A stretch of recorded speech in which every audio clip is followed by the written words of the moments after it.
Hey everyone! When the latest trailer for Poppy Playtime Chapter 5 dropped, the internet completely exploded with discussions. The trailer was super short, only 35 seconds long, which is definitely not enough, packed with quick cuts and flashes, yet it managed to throw everyone into an endless loop of questions. Simple scenes, strange sounds, and mysterious shots full of hidden hints without explaining anything directly. But the thing that caught everyone's attention the most was the absence of key characters, especially Kissy Missy. Everyone noticed she didn't appear, not even for a single frame, as if she completely vanished from the story.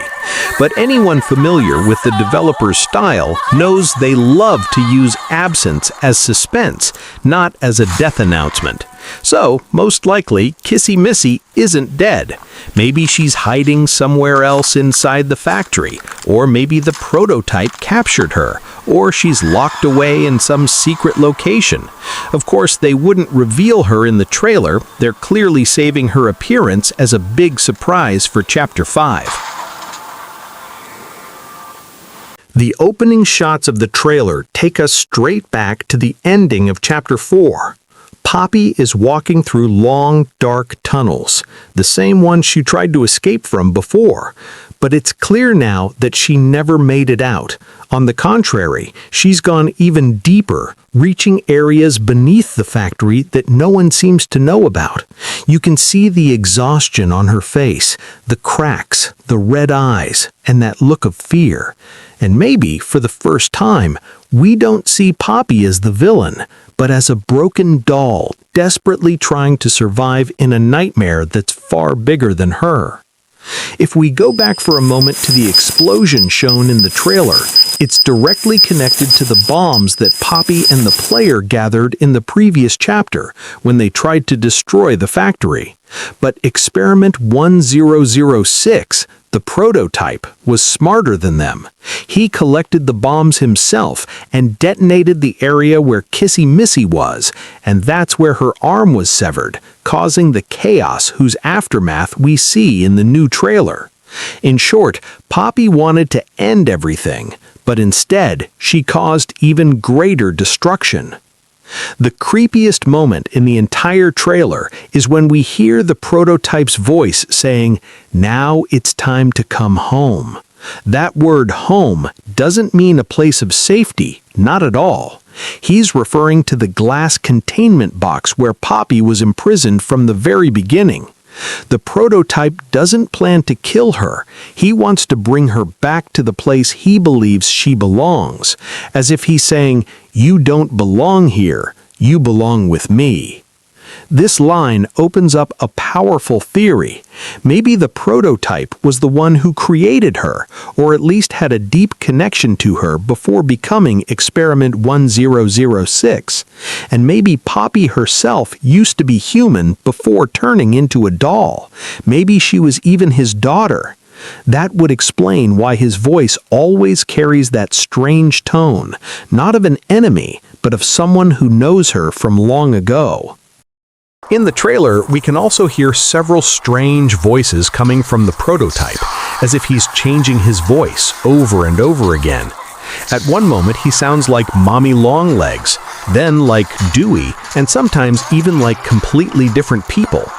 That's when we realize he's not just a monster, he's an intelligent entity capable of mimicking any voice he's ever heard. We've actually seen this before, when he pretended to be a young boy named Ollie to deceive Poppy and the player. In other words, Experiment 1006 possesses an advanced artificial intelligence able to manipulate others through sound, not just attack them physically.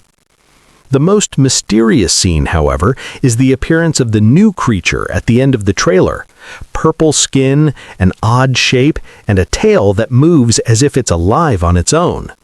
The color purple isn't a coincidence. In the world of Poppy Playtime, it's always been associated with advanced or highly dangerous experiments.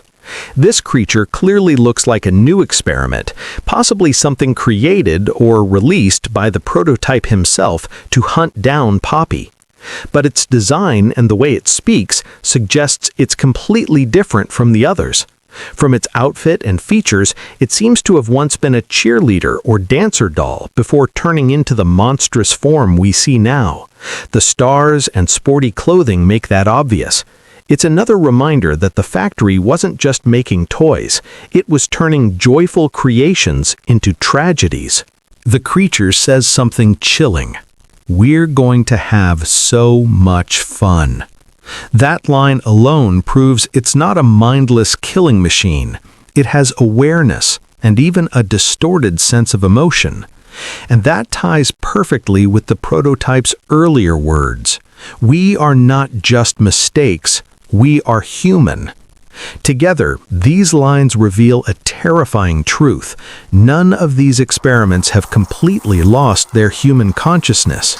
They still remember fragments of who they once were, which explains why their actions sometimes feel human and sometimes horrifyingly monstrous. The trailer as a whole is packed with symbolism. Every sound, every color, every frame seems intentionally designed to convey meaning. From the cold, haunting music to the shadows that hide more than they reveal, it's clear the developers are planning for Chapter 5 to be darker and more emotionally complex than anything before it. Not just horror, but psychological drama and the tragic history of a factory full of secrets and suffering. In the end, one question lingers. Was Poppy truly a victim, or was she the cause of the catastrophe from the very beginning? And is the prototype really the villain, or simply a father trying to reclaim what he's lost? All of these questions will finally be answered when Chapter 5 is released. Until then, all we can do is keep decoding the clues and prepare ourselves for an ending that seems destined to be bigger and more shocking than anything we've seen so far. I assume you know me.